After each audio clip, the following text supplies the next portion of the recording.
ये महलों ये तख्तों ये ताजों की दुनिया, ये इंसान के दुश्मन समाजों की दुनिया, ये दौलत के भूखे रवाजों की दुनिया। जी हाँ, ये महलों, तख्तों और ताजों की दुनिया में इन सब चीज़ों को ठुकरा के हकीकत को अपनी फिल्मों के जरिए सबके सामने लाने वाले एक्टर, प्रोड्यूसर, डायरेक्टर और कोरियोग्राफर हैं वसंत कुमार शिवशंकर पादुकोणे, यानी कि हमारे गुरुदत्त साहब।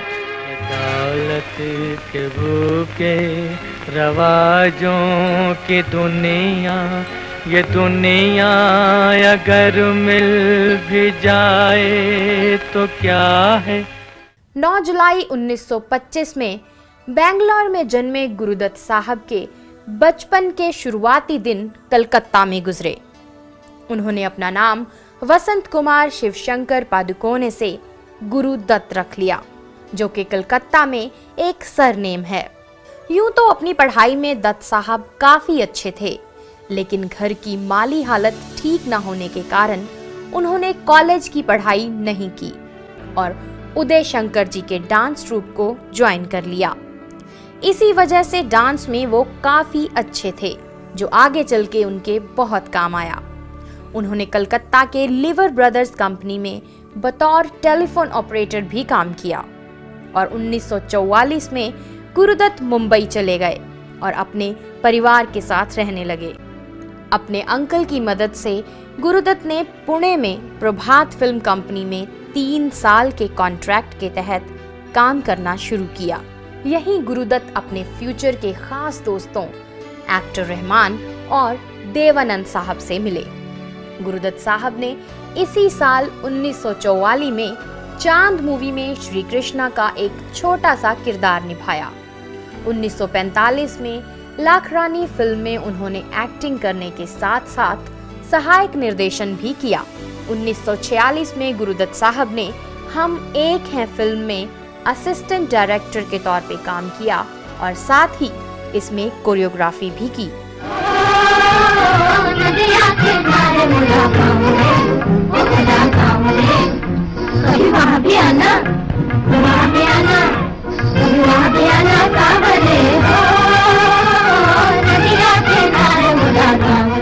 उन्नीस 1947 में दत्त साहब के प्रभात फिल्म कंपनी के साथ कॉन्ट्रैक्ट खत्म होने के बाद उन्होंने फ्रीलांस असिस्टेंट के तौर पे काम करना शुरू कर दिया।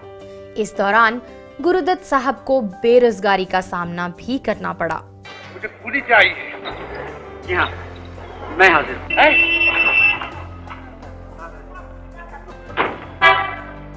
ये सामान रख दो गाड़ी में। राम राम राम, क्या हालत हो गई इस दुनिया की। अरे पढ़े लिखे लोग भी पूरी गिरी कर रहे हैं। उन्होंने लोकल वीकली इंग्लिश मैगजीन के लिए शॉर्ट स्टोरीज लिखनी शुरू कर दी। इसी दौर में ही उन्होंने अपनी महान कलाकृति कश्मकश को जन्म दिया, जिसे बाद में नाम मिला प्यासा, और माना जाता है कि ये गुरुदत्त साहब की आप बीती ही थी। ऐसे लोग थे जिनके प्यार को प्यार मिला, हमने तो जब कलियां मांगी कांटों का हार मिला। 1951 में गुरुदत्त साहब ने अपने खास दोस्त देवानंद की कंपनी नवकेतन में अपनी पहली फिल्म बाजी बनाई, जिसे बहुत कामयाबी मिली। इस फिल्म में गुरुदत्त साहब ने कई नई टेक्निकल डेवलपमेंट्स की। इसमें दत्त साहब ने 100 mm लेंस के 14 क्लोजअप शॉट लिए, जो अपने आप में बहुत लासानी थे, और यही शॉट बाद में हिंदी सिनेमा में गुरुदत्त शॉट के नाम से जाने जाने लगे। ज़ोहरा सहगल जैसी कामयाब शख्सियत को इंडस्ट्री में लाने वाले गुरुदत्त साहब ही थे। उन्होंने ज़ोहरा जी को अपनी फिल्म में एज ए कोरियोग्राफर लिया, और यही वो वक्त था जब गुरुदत्त अपनी फ्यूचर वाइफ गीता दत्त से मिले। पिया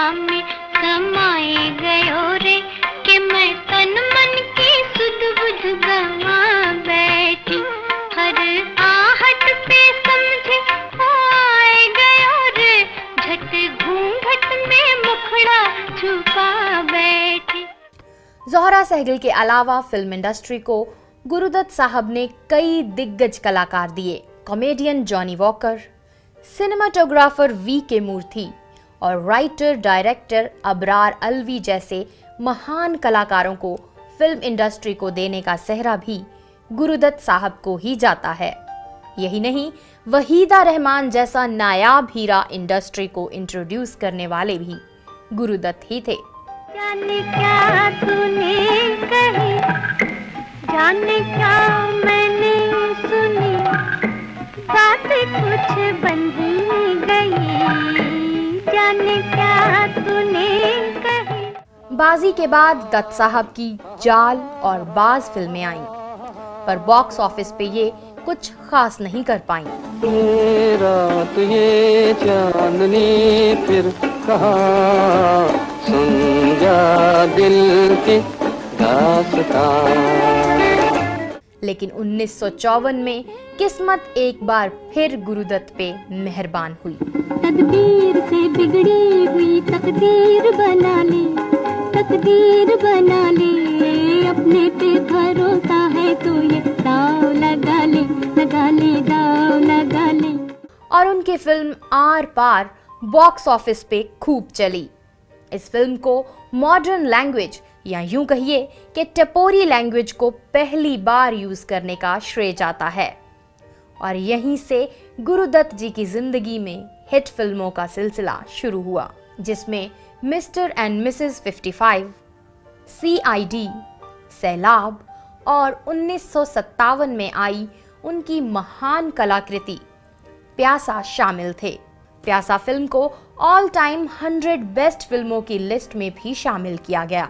लेकिन आज के वक्त में उनकी मास्टरपीस मानी जाने वाली फिल्म 1959 में आई कागज के फूल उस वक्त की बहुत बड़ी निराशा थी, जो बॉक्स ऑफिस पे बुरी तरह फेल हुई।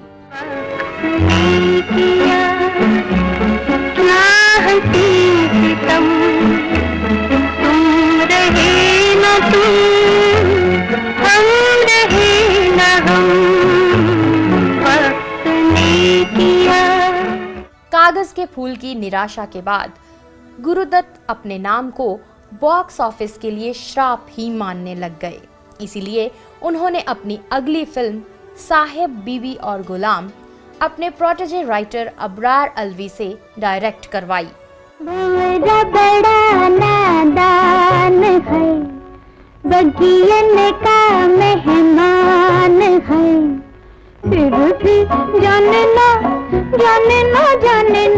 कलियन की मुस्कान है। उनकी आखिरी बॉक्स ऑफिस हिट फिल्म थी 1960 में आई 14वीं का चांद। 14वीं का चांद हो या आफताब हो, जो भी हो तुम खुदा की कसम लाजवाब हो। इसके बाद दत्त साहब ने 1964 में अपनी आखिरी फिल्म सांझ और सवेरा में काम किया। यूं तो गुरुदत्त साहब का फिल्मी करियर बहुत ज्यादा लंबा नहीं रहा, पर फिर भी 20 साल के इस वक्फे में जिंदगी के कई उतार चढ़ाव के बावजूद उन्होंने अपने फिल्मी करियर के मयार को इतना ऊंचा उठाया कि आज भी उनका कोई सानी नहीं। आज गुरुदत्त साहब के जन्मदिन पर PBN उनको सलाम करता है। देखे ज़माने की